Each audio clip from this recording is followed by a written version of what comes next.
Hello guys, welcome back to my channel. You watching me on my channel. দেখো, সকালে ঘুম থেকে উঠেই দেখি আমাদের কাজের দিদি আসেনে। আর সকালবেলা মাম্মি একটু নিয়েছিল ইডলি, বড়া আর চাটনি। হ্যাঁ, টিফিন করার জন্যই এটা নিয়েছিল। এই ইডলিটা আমাদের নিচে একটি সাইকেলে করে একটা লোক বিক্রি করতে আসে, তো টেস্টটা খুব ভালোই হয়। তো দেখো, ভাগ্যিস নিয়েছিল, তাহলে আমি ভাবলাম বাসনগুলো মাজবো। আর চা করেছিলাম, চা খেয়ে দিয়ে উঠেছি, উঠেই দেখি পার্সেল এনেছে, পার্সেলের জন্য ফোন করলো। তো চলো আগে নিচে যাই, গিয়ে পার্সেলটা নিয়ে আসি, তারপরে রান্নার দিকে ঢুকবো। বাসন টাসন মাজতে হবে, দিদি আসেনি, সব অনেক কাজ করতে হবে। চলো পার্সেলটাকে নিয়ে আসি। তো দেখো, ঝলমলে রোদ উঠেই পড়েছে। আর এই যে আমি এখানে পার্সেলটা নিয়ে নিলাম। আর পার্সেল নিতে গিয়ে আরও অনেক কিছু জিনিস আনা হয়েছে। তো চলো, পার্সেলটা তো তোমাদের দেখাবোই, তার আগে দেখিয়ে দিই। দেখো, এগুলো কি বলো তো, এগুলো ওই ট্রলি করে বিক্রি করতে আসে না, 10, 20, 30 টাকার মধ্যেই সব জিনিস।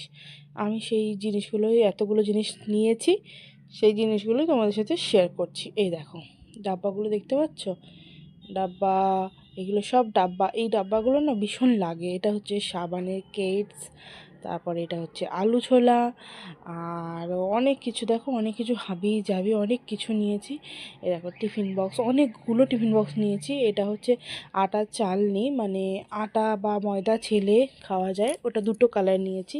আর এরম টিফিন বক্স গোল, এমনি মানে একটু চ্যাপ্টা মতো গোল রকমারি। তারপরে দেখো, চাপা দেওয়া ঝুড়ি, এগুলো আদা রসুন রাখতে না খুব হেল্পফুল হয়। তারপর হচ্ছে আমার ছেলে অনেকগুলো খেলনা এনেছি, সেগুলোও নিয়ে চলে গেছে, শুধু এই বলটাই এখানে পড়ে আছে, বাকি খেলনাগুলোও নিয়ে চলে গেছে। আর এই দেখো পাখা, এই পাখাগুলো না গোল গোল করে কি সুন্দর ঘোরে, খুব সুন্দর, মানে এই গরমকালে তো লাগেই। তাই ভাবলাম যখন আছে নিয়ে যায়। বেশি দাম নয় এগুলো, 30 টাকা করে মনে হচ্ছে। যাই হোক, আর এইগুলো দেখো ছাঁকুনি, চায়ের জন্য তো ছাঁকুনি লেগেই থাকে। আর এই দেখো, এই ডাব্বার সেটটা দেখো, এই ডাব্বার সেটটা কিন্তু খুব ভালো, বিশেষ করে গুঁড়ো মশলা রাখতে তো খুব হেল্পফুল হয়। আর গুঁড়ো মশলার ডাব্বাগুলো কদিন ছাড়া ছাড়াই কী হয়, প্রচণ্ড হলুদ লাল রং ধরে নেয়, সেগুলো চেঞ্জ করাটা খুব দরকার হয়ে ওঠে। আর এই দেখো, এগুলো হচ্ছে তোমার বাসন মাজার জালি। আর ওই দেখো, আমার ছেলে আসলে এগুলো নিয়ে না অনেকক্ষণ খেলেছে, ওই জন্যই তোমাদেরকে এরমভাবে দেখালাম। আর চলো তাহলে পার্সেলটা দেখিয়ে দিই। এই যে পার্সেল।